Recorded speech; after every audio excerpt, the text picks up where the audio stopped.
reconnecting with family and children, rebuilding connections, tips for reconnecting, do's and don'ts, activities to plan with your children. All of these different things are here, man, to really kind of give, you know, a in-depth guide, like, you know, an engagement for people to be able to have things to do. If they can't think of them themselves, then there's some ideas already here giving you sort of a roadmap, you know, to reconnect with your family, because that's very important. Family reflection space.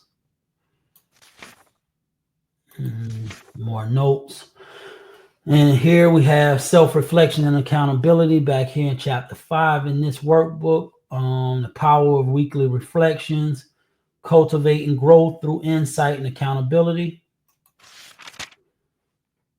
And your weekly reflections.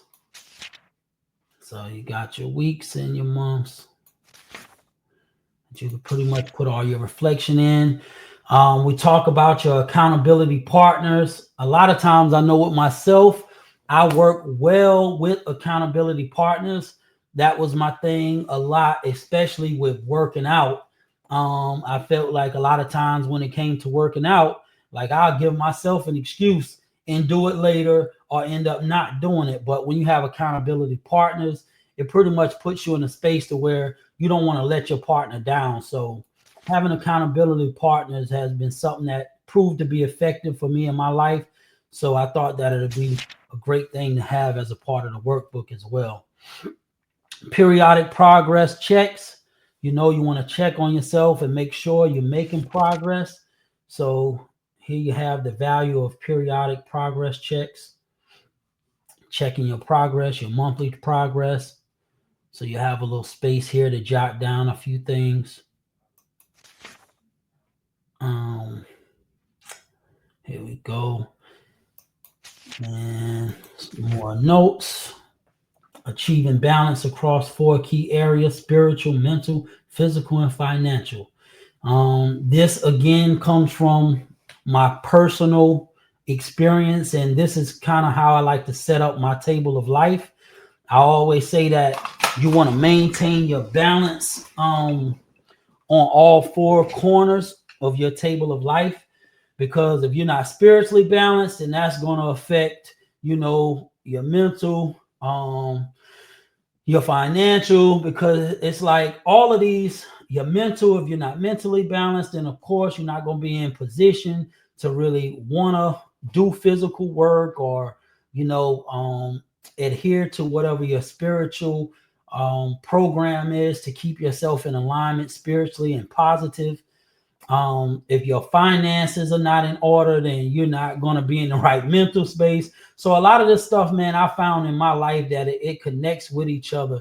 And I think that having a spiritual, mental, physical, and financial 4 corners of your life is very fundamental to being successful in life, man. Because it's not just one aspect of life that you want to be successful in. So the importance of life balance, we talk about that in the workbook. Then you got tips for mental balance and mental health resources. As you can see here, all these are resources that have been put in the workbook for people to be able to reach out and, you know, go to these links, check on these websites, and get more help and more resources. Physical well-being, got tips here for exercising regularly, staying hydrated, avoid harmful substances, eat a balanced diet, you know, and you got websites down here that you can refer to get further detailed information.